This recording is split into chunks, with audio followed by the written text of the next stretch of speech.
Last week we chatted about some hatchbacks. Yeah. Hot hatches, we spoke about the new A50. Yeah. The new 1 Series, which may be all-wheel drive, 4-pot turbo. X-Drive, yeah. I think we spoke about the Civic Type R as well, and the Megane. Not sure. Briefly. So, kind of moving over from hot hatches to sports sedans. Yeah. The new Toyota Supra Yes. A90 that's going to be released. Yeah. What's your opinion on it? So I mean, we grew up in the 90s. We are massive fans of JDM culture. And I mean, like the two favorite cars that have always been on mine is the Skyline R34 and the old Supra, 2JZ Supra. You know? And I think the Skyline R34 was, succeeded impressively with the GTR 35. I mean, obviously it's like tuners have been involved in the car. Yeah. It's like performance is brilliant and as a stock car. The problem which, I mean, obviously reviews are still going to come out. The problem I have with the new Supra is people are saying it's basically a BMW, the new Z4. And so it shares the engine and the platform. Yeah. They've said that it was developed independently, that they split very early. Yeah. Look, I think...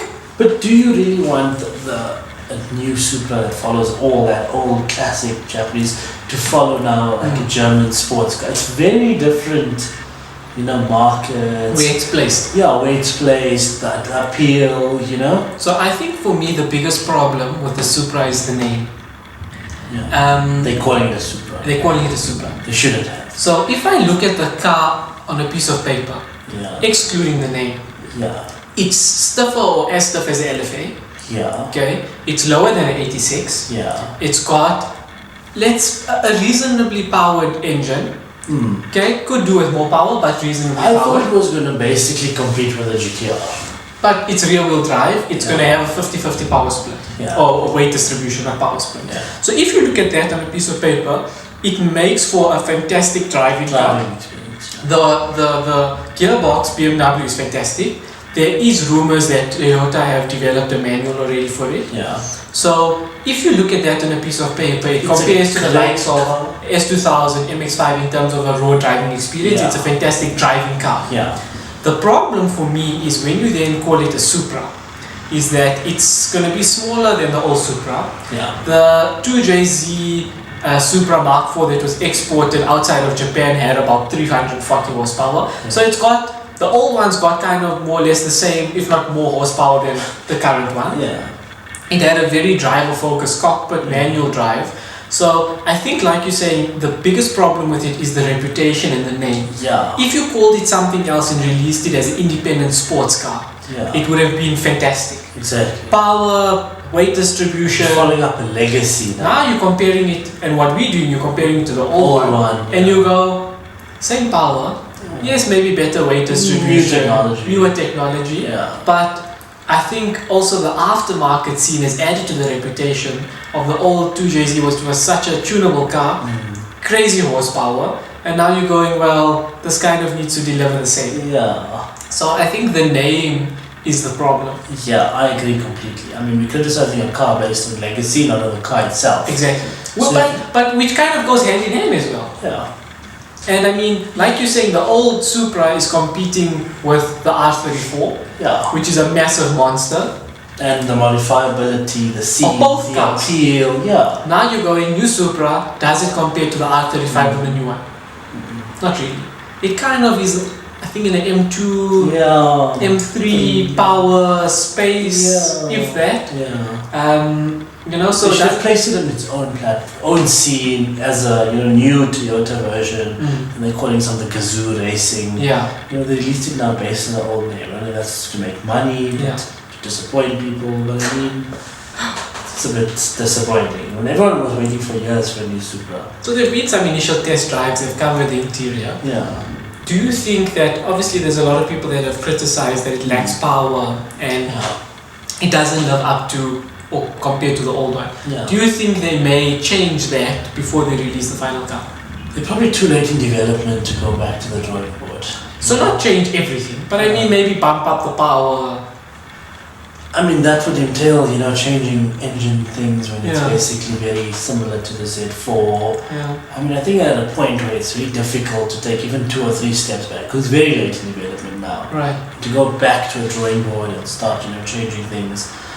I mean, I think the main important thing is once the car is out there, being driven, and Yeah. being criticized, then it's a better time to criticize it. Okay.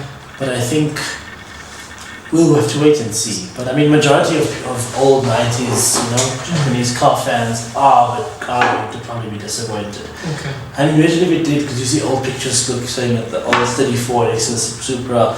Now people are making pictures of the Supra next to it. R35. Yeah, it doesn't really Compare. you know, and I mean, the new GTR is going to be made in the next few years. Which will probably maybe be hybrid, we don't know. There's even rumors saying there'll be an all-electric version. Right.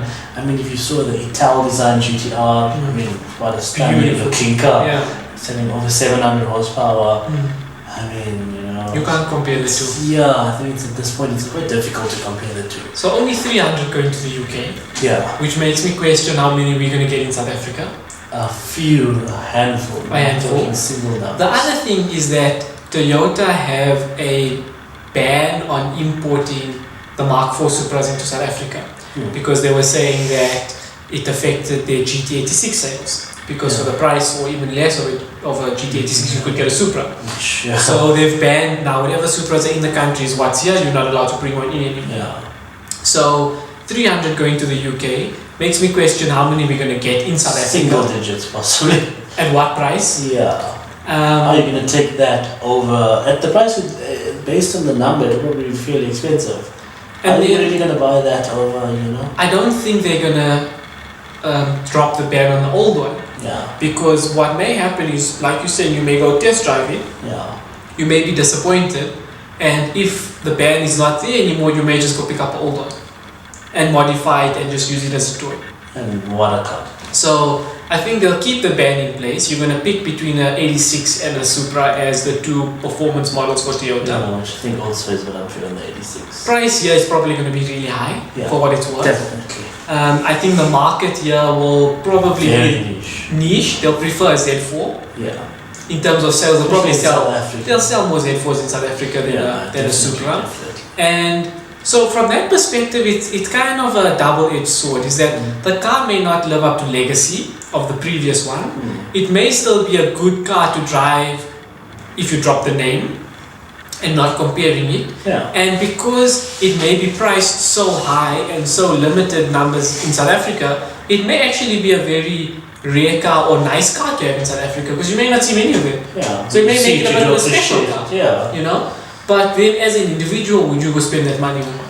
No, definitely not. Yeah. And I think that's the biggest drawback of it, you know? So I don't know, I think it will be interesting, like you said, to see when they officially show us the interior, unveil the car out of the camo, daily drivability, and see what performance it has. Performance figures, track figures, you know. It'll be interesting to see.